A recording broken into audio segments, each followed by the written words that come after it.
Muito bem, sejam bem-vindos novamente ao nosso curso de pós-graduação em Teologia do Antigo Testamento. Estamos agora comentando o livro do Gênesis. E no vídeo de hoje nós vamos aqui conversar um pouquinho sobre a criação é obra de Deus Pai, Deus Filho e Deus Espírito Santo. Ou seja, a partir do livro do Gênesis, já traçamos, iniciamos aquilo que vai ser chamado posteriormente, bem estruturado no Novo Testamento, a chamada doutrina da Santíssima Trindade, certo? Então nós vamos ver aqui esses assuntos e muito mais. Tudo bem? Vejamos o seguinte: o livro do Gênesis não apenas menciona Deus, o Criador, mas também deixa óbvio que a criação é obra do Deus Pai, do Deus Filho e do Deus Espírito Santo. Até mesmo quando você vai verificar todo as informações, tanto no Antigo quanto no Novo Testamento, você vai concluir a respeito disso. Em primeiro momento, nós podemos aqui trazer para vocês a seguinte questão. Deus Pai é a fonte de todas as coisas. Em Gênesis capítulo 1, verso 1. Né? No princípio, criou Deus os céus e a terra. Como já enfatizamos, esse texto coloca por terra a ideia de que a matéria é eterna e também refuta o ateísmo, o panteísmo, o politeísmo e o evolucionismo. Ou seja, os versículos iniciais da Bíblia, do Gênesis, já põem por terra, já refuta 4 cosmovisões ou 4 formas religiosas, que é o ateísmo, o panteísmo, o politeísmo e o evolucionismo. Só esse versículo já quebra e desmancha todas essas falácias. Tá? Então, o universo, na verdade, ele teve um começo, porque antes do começo só existe Deus. Ou seja, somente Deus é eterno. Até mesmo nosso ser, o corpo e a alma e o espírito, é uma graça de Deus no sentido de conceder a eternidade. Porque somente Deus é imortal. Nada na criação é imortal. Toda a criação está sujeita à morte, certo? Então só podemos continuar vivos ou receber a vida eterna, a eternidade, né? Por misericórdia e graça, né? Como uma derivação, porque Deus, ele é soberano. E nós mesmos não temos a imortalidade, mas Deus nos permite ser imortais. E assim somos imortais, porque Deus criou para sermos imortais, certo? Mas em nós mesmos não temos nem possuímos a imortalidade. Deus nos sustenta. Entende assim? Bem, o universo não foi criado no princípio de matéria pré-existente, né? Não houve uma terra, a água, o ar já existente para depois criar. Não. Deus traz à existência o que não existe, isto é, do nada. Ele pôde fazer tudo. É tanto que eu recentemente estava vendo uma questão científica, foi mais ou menos assim. Para criar ou para fabricar um doce, uma casa, né? Você vai no supermercado, compra o pão. Vou ilustrar melhor. Você vai comprar um pão, você vai comprar uma carne no supermercado, um queijo, enfim, qualquer produto, seja ele industrial ou da própria terra, né? Para isso existir, teve que ter o quê? Uma matéria pré-existente, certo? Né? É óbvio. Mas para ter essa matéria pré-existente que deu origem ao queijo, a uma carne, a um pão, para essa matéria pré-existente poder criar isso, né? Era necessário criar todo o universo. Para você ter o simples pão, uma simples água que mata a nossa sede, né? É necessário criar esse universo. Sem a criação do universo, nem sequer existiria o pão, a água, o fogo, né? A carne, os vegetais, os legumes. Não existiria. Para você ver como é essa complexidade, essa obra da criação que é extraordinária. Então Deus traz à existência a terra e os céus. Ele não pega a terra de um canto e bota em outro para trazer existência. Não, ele cria. Entendeu? É diferente de nós. Nós criamos também, mas não no sentido de idêntico a Deus, obviamente, né? Então, Deus traz existência à terra e os céus. E todos os mundos estelares, constelações, né? Em suma, todo o vasto cosmo tem um propósito, né? Deus como a fonte criadora, o criador. E segundo, Deus Espírito é o energizador de todas as coisas. Bem, a terra, porém, estava sem forma e vazia. Havia trevas sobre a face do abismo, e o Espírito de Deus pairava sobre as águas. Há alguns estudiosos que tentam ver nesse versículo um hiato de tempo entre a criação original e o aparente caos aqui descrito. Os defensores dessa teoria do hiato tentam encaixar nesse período a queda do mundo angelical. No entanto, a teoria do hiato é uma tentativa de conciliar o registro da criação com o evolucionismo, a fim de justificar que a Terra é mais antiga do que a raça humana, né? É tanto que talvez eu fale um pouquinho sobre esse assunto, um vídeo à parte, né? Falando sobre a queda de Satanás dentro dessa visão aí, tá? Dessa visão que a gente acabou de citar aí, que não tem consideração bíblica nenhuma, mas parece-me que a Bíblia Dake, né, fala sobre isso. Se você tiver em casa a Bíblia Dake, você pode conferir esse assunto aí na íntegra, né, falando sobre essa queda do mundo angelical, né, nessa separação entre o Gênesis 1 e o verso 2 do Gênesis capítulo 1. Eu acho, se não me engano, a Dake fala sobre isso. Talvez algum dia eu fale sobre essa teoria presente na Bíblia Dake, tá bom? Mas isso aí é um pouco mais adiante. Bem, então o texto, porém, não nos permite essa interpretação, né? A interpretação mais simples não nos permite isso. Então, a narração da criação, em Gênesis 1, fala sobre as etapas pelas quais Deus trouxe forma à Terra uniforme, né? Deixa eu ver aqui a questão aqui da internet, para não cair, né? Tá caindo muito, mas eu creio que vai dar certo. Deus trouxe a forma à Terra informe e seres vivos à Terra vazia. Não há contradição entre o registro do versículo 2 com a narrativa da criação inicial do versículo 1.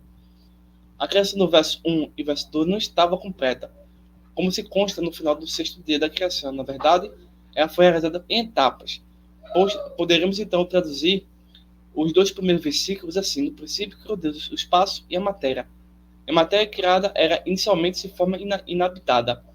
O Espírito Santo pairava sobre as águas energizadas, a obra criada, trazendo vida à criação de Deus. Isso está de acordo com o resto das escrituras, né? A princípio, tá certo? Envia o teu Espírito, e eles são criados, e assim renovas a face da terra. Salmo 104, e o verso de número 30. Mas veja bem, essa tradução é possível, né? Porém, ela não é muito bem, assim, biblicamente falando, né? Respeitando a época no qual foi escrita na comunidade ali mosaica, né? Do livro de Moisés. Mas essa tradução era mais próxima do nosso conhecimento científico. Já o texto comum que a gente utiliza, né? No princípio que Deus fez a terra, é mais próximo à linguagem mosaica, ao período mosaico, entende? Já essa que é apresentada aqui pelo autor, mais próxima do período científico que nós estamos vivendo. Não que ambas sejam contraditórias, mas como hermenêuticos, como exegetas, como biblicistas, enfim, preferimos um texto que se adeque mais ao contexto primário dos autores, tá? Para depois a gente fazer uma explanação ou até mesmo um estudo mais aprofundado daquele texto com as descobertas científicas de hoje em dia que fundamentam o texto inicial, tá bom? Então, venhamos pensar dessa maneira dentro dessa reflexão aqui que nós estamos fazendo. Terceiro ponto, Deus Filho, né? Falamos sobre Deus Pai, agora falamos sobre os Deus Espírito, agora falamos sobre Deus Filho. O Deus Filho é revelado, é o revelador de todas as coisas, né? Disse Deus, haja luz e houve luz. Deus criou por meio de sua palavra. A palavra é o verbo, e o verbo fala de ação divina. Como diz o apóstolo João, todas as coisas foram feitas por intermédio dele. E sem ele, nada do que foi feito se fez. João capítulo 1, versículo 3. Então, o Deus Filho é um agente da criação. E foi por meio dele que Deus fez o universo. Hebreus capítulo 1, versículo 2. O apóstolo Paulo diz: pois nele foram criadas todas as coisas, nos céus e na terra, as visíveis e as invisíveis, sejam tronos, sejam soberanias, quer principados, quer potestades. Tudo foi criado por meio dele e para ele. Colossenses capítulo 1, versículo 16. O mesmo que trouxe luz das trevas é aquele que resplandece em nosso coração para a iluminação do conhecimento da glória de Deus na face de Cristo. Conforme 2 Coríntios capítulo 4, versículo 6. Jesus é o verbo divino que se fez carne. João capítulo 1, verso 1 ao 14. Ele é a luz do mundo. João capítulo 8, verso 12. Em que não há nenhuma trevas. Né? 1 João capítulo 1, versículo 5. E foi ele também que trouxe luz ao universo na criação. E traz luz aos que são regenerados pela uma vida e esperança. Aí você pode perguntar assim, Luciano, por que Deus disse, haja luz e houve luz? Bem, eu penso assim, pessoal, que nenhum de nós, nem você, nem eu, muito mesmo o próprio Sol, nenhuma força na natureza, tá? Nenhum outro ser que está acima de nós, nenhum anjo, por exemplo, possui luz própria. Nenhum ser ou nenhuma inanimado ou animado tem por si mesmo luz própria. É tanto que quando Deus cria o universo, em si mesmo, cada partícula, cada átomo, cada tipo de energia, enfim, cada folha não tem luz. É necessário que Deus crie ou traga a luz para o mundo. E assim o mundo começa a ser iluminado. Certo? Por quê? Porque é uma forma de a gente ver a nossa limitação. Ou seja, os homens sem Cristo, como é que eles estão? Em trevas. Eu, sem Cristo, estou em trevas. Estou sem a luz. Quando eu estou em Cristo, eu estou com a luz. Entendeu? Então, essa é a criação. A criação necessita do começo ao fim de Deus sempre e para todo sempre. Quando qualquer um de nós sai da luz, acabamos caindo em trevas. Isso é o que pode acontecer com os mais poderosos anjos que Deus possa criar, ou sobre qualquer outra criatura. Quando qualquer um de nós, por mais conhecedor que seja, por mais científico que seja, enfim, sai dessa luz, né, por vontade própria, ou por algum tipo de motivação, enfim, nós mesmos não temos luz. A gente produz o que? Trevas. Entendeu? Então a gente necessita e carece da luz de Deus. Então por isso que o universo é escuro. Ele é em trevas, né? Você vê que a descrição é em trevas. Porque a criação, ela precisa de Deus. Ela não vai ser criada e ser abandonada à sua própria sorte. Ao contrário. A criação necessita de Deus. Entendeu? Para que ela seja iluminada. Então, vejamos o seguinte, o estado primário da Terra, Gênesis capítulo 1, versículo 2. E a Terra, porém, estava sem forma e vazia, e havia trevas sobre a face do abismo, e o Espírito de Deus pairava sobre as águas. Vejamos o seguinte, a Terra estava sem forma e vazia. Obviamente, o Gênesis ele é muito profundo, ele tem uma riqueza teológica muito complexa, tá?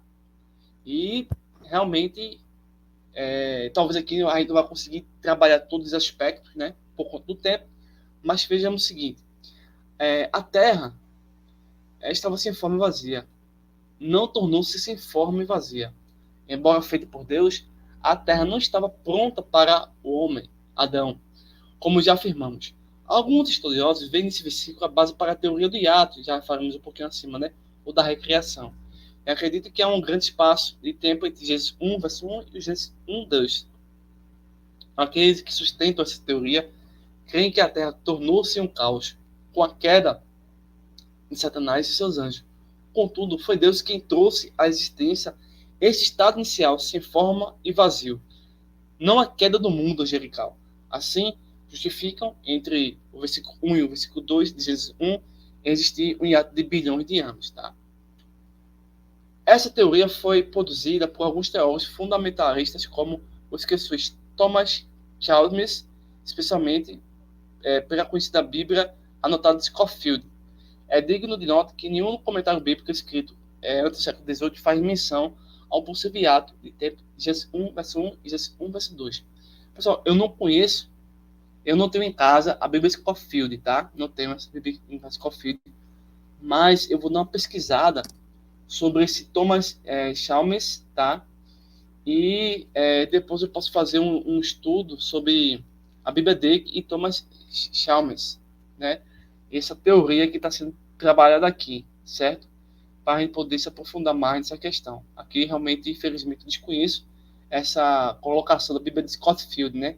Eu não sei, enfim. Eu sei que a Bíblia dele fala disso aqui, né? Mas vamos ver. A Dr. Lawrence, contudo, diz que a entrada do pecado no mundo aconteceu no planeta Terra, mas no universo, depois da criação de Adão. Portanto, é óbvio que Lúcifer caiu depois da criação do homem, não antes, e isso por várias razões. Antes de eu continuar aqui, uma palavrinha. A palavra Lúcifer, tá vendo aqui, pessoal? Infelizmente, foi absorvida pelo público evangélico por causa do catolicismo. O catolicismo inventou essa palavra Lúcifer para atribuir a Satanás. Satanás não é Lúcifer e nunca foi Lúcifer, tá? Por causa de São Jerônimo, que traduziu a passagem de Isaías, né, no capítulo 7 ou capítulo 14, por Lúcifer em latim, mas isso aí depois ficou como Lúcifer, mas isso não é o nome de Satanás, tá? Existe realmente estudiosos desde a própria teologia reformada, da Dr. Lourenço, de Renato de Arópolis, que eles mostram que a palavra Lúcifer não é de Satanás, mas é uma palavra atribuída à estrela da manhã, que é uma referência a Cristo, entendeu? Então aqui essa palavra Lúcifer está realmente errada e não deveria ser falado como Lúcifer, e sim como anjo caído ou como Satã. É a melhor, tá bom? Feita essa ressalva, continuemos aqui no texto. Deus termina o sexto dia da criação, dizendo: viu Deus tudo quanto fizera. E eis que era bom, porque Deus examina tudo, ele avalia tudo, ele prova tudo, ele executa tudo. Então, Deus não poderia ter chamado de muito bom universo onde o pecado existia, obviamente. Ponto 2. O fato de Deus abençoar o sétimo dia, estabelecer um mandamento relacionado a esse dia, conforme Êxodo 20, mostra que o mundo criado por ele não havia nenhum traço de pecado. Tudo que foi criado por ele era perfeito e santo. Colossenses 1, versos 15 a 17.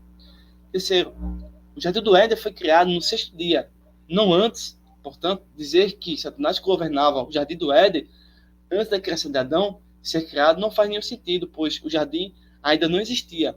4. A expulsão de Satanás ocorreu após a ressurreição de Jesus Cristo, não antes. A teoria do hiato defende que os céus e a terra são muito mais antigos do que o homem e sustenta que a criação primária de Gênesis 1, verso 1 pode ter acontecido bilhões de anos atrás, com todas essas eras geológicas inseridas nesse vasto hiato de tempo entre Gênesis 1, verso 1 e Gênesis 1, verso 2. Henry Morris disse o seguinte: o sistema das eras geológicas é essencialmente sinônimo do sistema evolucionista, mas cedo ou mais tarde, esse sistema vai desbocar na situação do evolucionismo. Morris ainda disse: a teoria do hiato não apenas é impossível cientificamente, mas também destrutiva teologicamente. Então, não há nada no versículo 1 que sugira uma criação perfeita ter sido tornado um caos no versículo 2. Então, o verbo hebraico aqui é hayatá, traduzida cerca de 98 vezes, 98% por era e não por tornou-se. Então, a palavra usada para essa mudança do estado é rafak, não hayatá. Por essa razão, a versão King James e nas principais traduções da Bíblia, o verbo hayatá é sempre pegado como era, em vez de tornou-se. Wisby também tem um grande estudo sobre isso aí, comenta o seguinte: Gênesis 1, verso 1 e 2 é a declaração de que Deus criou o universo, enquanto a explicação sobre os seus dias de trabalho criativo é apresentada no restante dos capítulos. Derek Kiner tem razão em dizer que a melhor tradução não seria a terra porém estava, mas ora, a terra era, pois a construção é exatamente a de Jonas 3, verso 3. Ora, Nínive era cidade muito importante. Assim, os sombrios termos dos versos 2 realçam a crescente glória dos 7 dias da criação. Brauner ainda acrescenta: o verbo ser não está no texto original, sendo indicado somente pela posição na sentença nominal. É por isso que, em vez de a terra estava sem forma e vazia, o hebraico diz apenas a terra sem forma e vazia. Ponto 2. O que significa a expressão sem forma e vazia? Os defensores da teoria do hiato traduzem a expressão hebraica Torou Wan Baru por arruinada e desolada, para fortalecer a sua ideia de um julgamento divino cataclísmico. Mas essa tradução é forçada, porque a palavra hebraica Torou, que ocorre 20 vezes no Antigo Testamento, é traduzida de várias formas. Só a versão King James a traduz de 10 formas diferentes. Os eruditos que fizeram a tradução da King James optaram pela expressão sem forma.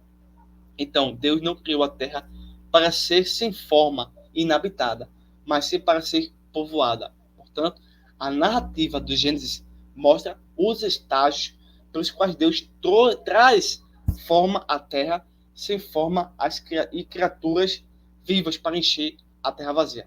Então, não há contradição entre os versos 2 e 1, mas um complemento. A criação não era perfeita, no sentido de que não estava completa, mas perfeita para o primeiro estágio da criação dos 6 dias. De igual modo, a palavra boru não denota desolação, mas simplesmente vazia, quando inicialmente criada. A terra, portanto, não tinha habitantes, ou seja, estava vazia. Ponto 3. O texto que quer dizer, o que o texto quer dizer quando afirma que havia trevas sobre a face do abismo? Henry Morris diz que o universo físico, embora criado, não era formado nem energizado, e luz é uma forma de energia.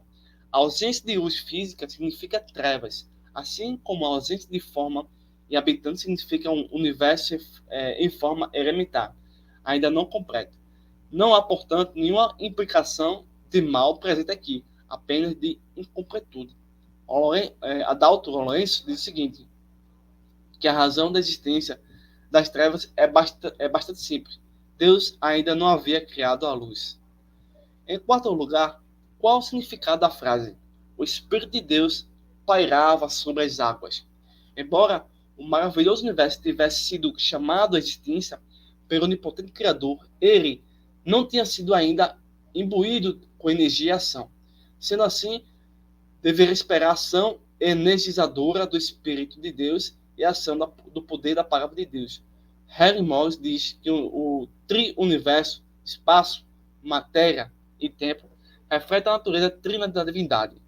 A palavra hebraica, hashap, traduzida por palavra, traz a ideia de energizar. É a mesma palavra para a ave que choca os seus ovos para energizá-los. Essa palavra aparece em Deuteronômio 32, verso 11, falando da águia que voa sobre sua ninhada com voo protetor. O Ruach, que é o Espírito de Deus, é o energizador. Então, nós temos aqui o comentário do Gênesis, do capítulo 1, verso 1 ao verso 3. Tá? No próximo vídeo, nós iremos trabalhar aqui com vocês, ainda no livro de Gênesis, a partir agora do capítulo 2, a criação perfeita. Então, a gente conclui aqui o capítulo 1, trazendo vários assuntos, várias explicações, alguns problemas que surgem com teorias, né? Tanto que podemos até citar aqui um pouquinho rapidamente a falsa interpretação da questão do Espírito de Deus ser uma força ativa das testemunhas de Jeová. Isso um pouco do que a gente viu aqui, isso é infundado. O Espírito de Deus não é uma energia, tá? Diferentemente do que ensina as testemunhas de Jeová, o Espírito de Deus é a terceira pessoa da Trindade, que ele participa da criação junto com o Pai, com o Filho e com ele mesmo na criação, né? Ele não é, portanto, um ser criado, né? Ele é Deus também. Então, poderíamos, talvez, que o autor Hernando de Lopes pudesse, talvez, nesse trabalho, ter trazido a teoria das testemunhas de Jeová, que era mais terrível do que a teoria da queda de Lúcifer, que supostamente alguns grupos, como a Bíblia Scottfield e a Dick, utiliza nessa divisão do Gênesis 1 ao Gênesis 2, né? Que eles tentam colocar essa ruptura, né, do tempo.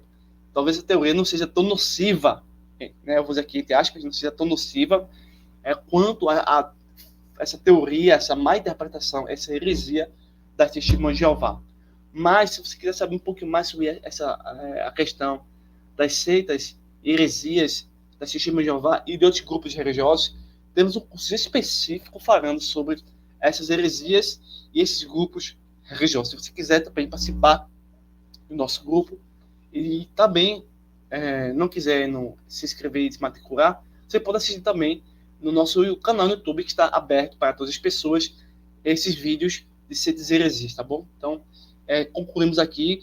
No próximo vídeo, iremos falar sobre o capítulo 2 do livro do Gênesis, tá bom? Então, um forte abraço, bons estudos e até breve.